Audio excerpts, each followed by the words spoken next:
مولاي صل وسلم دائما أبدا على حبيبك خير الخلق كلهم مولاي صل وسلم دائما أبدا على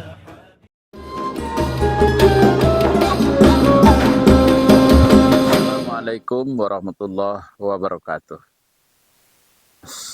Alhamdulillahilladzi anzalal kitab wa lam yaj'alhu 'iwaja. Asyhadu an la ilaha illallah wahdahu la syarikalah wa asyhadu anna Muhammadan 'abduhu wa rasuluhu la nabiyya ba'dah.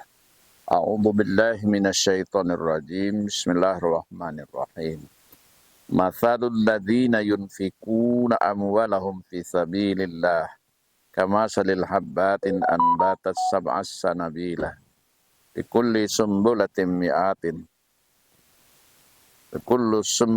mi'atin wallahu yudha'ifu liman yasha wallahu wasi'un alim.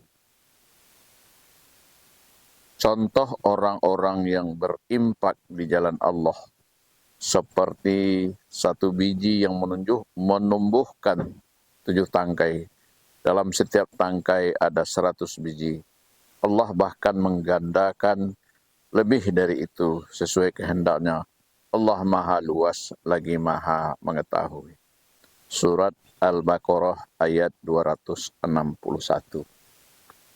Ayat ini disampaikan oleh banyak balik dari ulama kita berkaitan dengan kesediaan kita untuk memberikan infak, sedekah, wakaf, dan sejenisnya. Bahwa di dalam Islam ada peluang untuk membuat orang tidak menjadi dikuasai, dijajah, dan dimiliki oleh harta. Tapi mereka yang justru yang menguasai, memiliki, dan mempunyai harta. Oleh karena itu, maka ada beberapa jalan yang disediakan agar kita bebas dari perbudakan terhadap harta. Pertama, ada jalan wajib, namanya zakat. Sebuah kewajiban yang diberikan sesuai dengan ketentuan-ketentuan. Dan ini sesungguhnya sudah tidak perlu lagi diperdebatkan tentang kewajiban zakat. Karena zakat selalu disebut bersamaan dengan sholat. Bahkan juga ada kadang dengan sendiri. Aqimus sholah wa atu zakah. Bayarkan zakat. Tunaikan sholat, bayarkan zakat. Sedangkan hal-hal yang lain yang berkaitan dengan bagaimana manusia jangan dikuasai oleh harta, ada pintu-pintu lain. Ada infak, ada sedekah, ada hadiah, ada hibah, ada wakaf, dan lain-lain. Secara keseluruhan itu disebut dengan nafkah, yunfiku. Bagaimana orang menyisihkan sebagian hartanya untuk kepentingan agama Allah. Ini menjadi penting atau menjadi perhatian bagi kita. Sebab kehidupan ini memang diciptakan Tuhan ada lapis-lapisnya. Ada yang miskin, ada yang kaya, ada yang yatim, ada yang duafa. Untuk mengatasi ini jangan terjebak kepada perbuatan yang tidak baik. Maka Allah untuk terciptanya keadilan itu menetapkan zakat.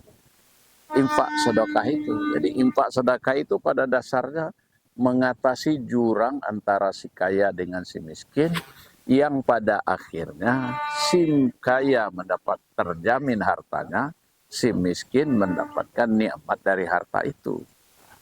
Bulan Ramadan ini adalah bulan tempatnya orang membayarkan zakat, menunaikan infak karena kita yakin Ramadan itu semua yang kita lakukan diberikan pahala yang berlipat ganda oleh Allah Subhanahu wa taala.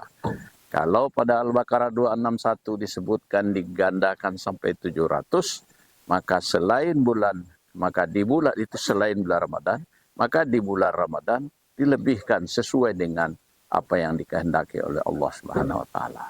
Karena itu mari kita tunaikan zakat dan infak sedekah kita. Apalagi bagi kita yang berada di Sumatera Barat, yang masyarakat kita baru saja menghadapi bencana, beberapa negari dan daerah di tempat kita ini terdampak berat oleh bencana, maka membayarkan infak, sedekah, zakat kepada saudara-saudara kita yang tengah mengalami musibah bencana ini adalah perbuatan yang sangat terpuji sekali. Kami himbau gerakan zakat, infak, dan sedekah sebagai kehidupan untuk bersama perlu terus kita kembangkan. Slogan yang selalu disampaikan di dalam gerakan zakat dan infak itu bahwa berzakat mengundang keberkatan, bahwa berimpak mengundang kebaikan.